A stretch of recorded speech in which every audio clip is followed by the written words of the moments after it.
मती रची सुसमाचार अध्याय 5। यीशु का पहाड़ी उपदेश। वह इस भीड़ को देखकर पहाड़ पर चढ़ गया और जब बैठ गया तो उसके चेले उसके पास आए और वह अपना मुंह खोलकर उन्हें यह उपदेश देने लगा। धन्य वचन। धन्य है वे जो मन के दीन हैं, क्योंकि स्वर्ग का राज्य उन्हीं का है। धन्य है वे जो शोक करते हैं, क्योंकि वे शांति पाएंगे।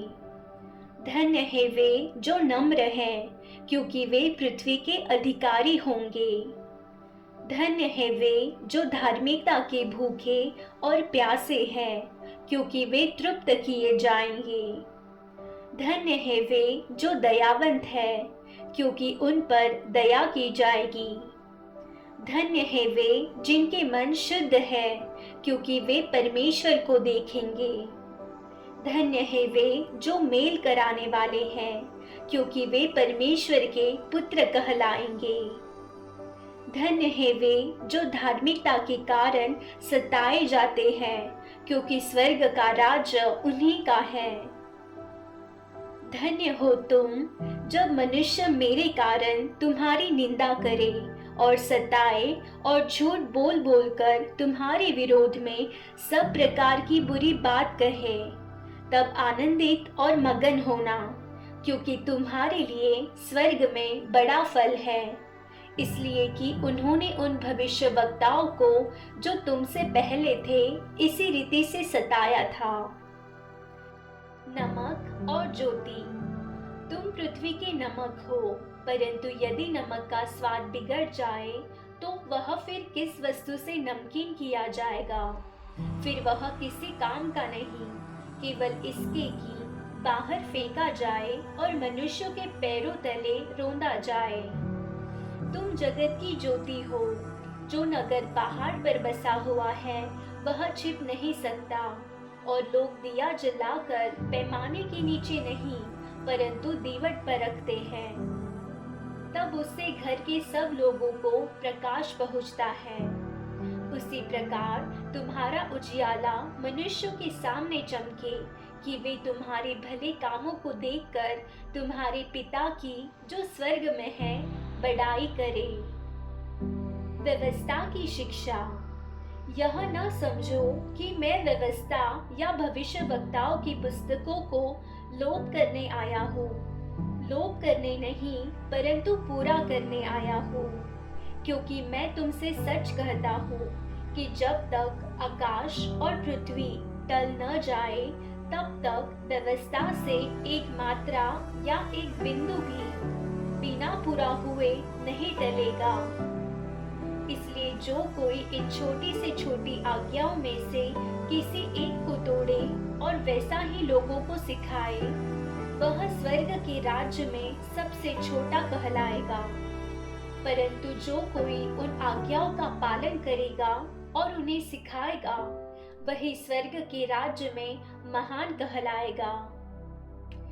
क्योंकि मैं तुमसे कहता हूँ कि यदि तुम्हारी धार्मिकता शास्त्रियों और फरीसियों की धार्मिकता से बढ़कर न हो तो तुम स्वर्ग के राज्य में कभी प्रवेश करने न पाओगे।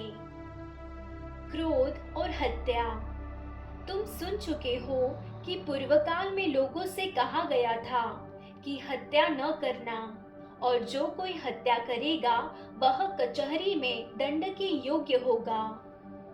परंतु मैं तुमसे यह कहता हूँ कि जो कोई अपने भाई पर क्रोध करेगा वह कचहरी में दंड के योग्य होगा, और जो कोई अपने भाई को निकम्मा कहेगा वह महासभा में दंड के योग्य होगा, और जो कोई कहे अरे मूर्ख, वह नरक की आग के दंड के योग्य होगा।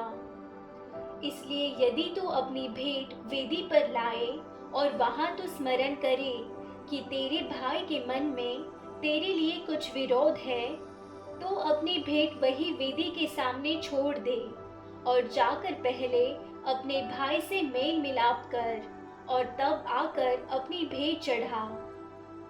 जब तक तू अपने मुद्दे के साथ मार्ग ही में है उससे झटपट मेल मिलाप कर ले, कहीं ऐसा ना हो कि मुद्दई तुझे हाकिम को सौंपे और हाकिम तुझे सिपाही को सौंप दे और तू बंदी गृह में डाल दिया जाए। मैं तुझसे सच कहता हूँ कि जब तक तू कौड़ी कौड़ी भर न दे, तब तक वहां से छूटने न पाएगा। तुम सुन चुके हो कि कहा गया था, व्यभिचार न करना, परंतु मैं तुमसे यह कहता हूँ कि जो कोई किसी स्त्री पर कुदृष्टि डाले, वह अपने मन में उससे व्यभिचार कर चुका। यदि तेरी दाहिनी आंख तुझे ठोकर खिलाए, तो उसे निकालकर फेंक दे, क्योंकि तेरे लिए यही भला है कि तेरे अंगों में से एक नष्ट हो जाए और तेरा सारा शरीर नरक में न डाला जाए। यदि तेरा दाहिना हाथ तुझे ठोकर खिलाए, तो उसको काटकर फेंक दे, क्योंकि तेरे लिए यही भला है कि तेरे अंगों में से एक नष्ट हो जाए और तेरा सारा शरीर नरक में न डाला जाए। तलाक।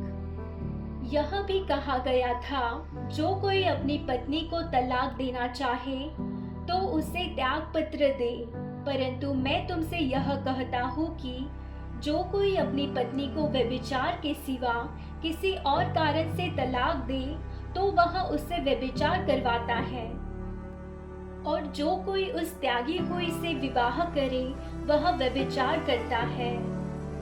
शपथ। फिर तुम सुन चुके हो कि पूर्वकाल के लोगों से कहा गया था, झूठी शपथ न खाना, परंतु प्रभु के लिए अपनी शपथ को पूरा करना। परंतु मैं तुमसे यह कहता हूँ कि कभी शपथ न खाना, न तो स्वर्ग की, क्योंकि वह परमेश्वर का सिंहासन है, न धरती की, क्योंकि वह उसके पाँव की चौकी है, न यरूशलेम की, क्योंकि वह महाराजा का नगर है। अपने सिर की भी शपथ न खाना, क्योंकि तू एक बाल को भी न उजला न काला कर सकता है। परंतु तुम्हारी बात हाँ की हाँ या नहीं की नहीं हो, क्योंकि जो कुछ इससे अधिक होता है वह बुराई से होता है। प्रतिशोध।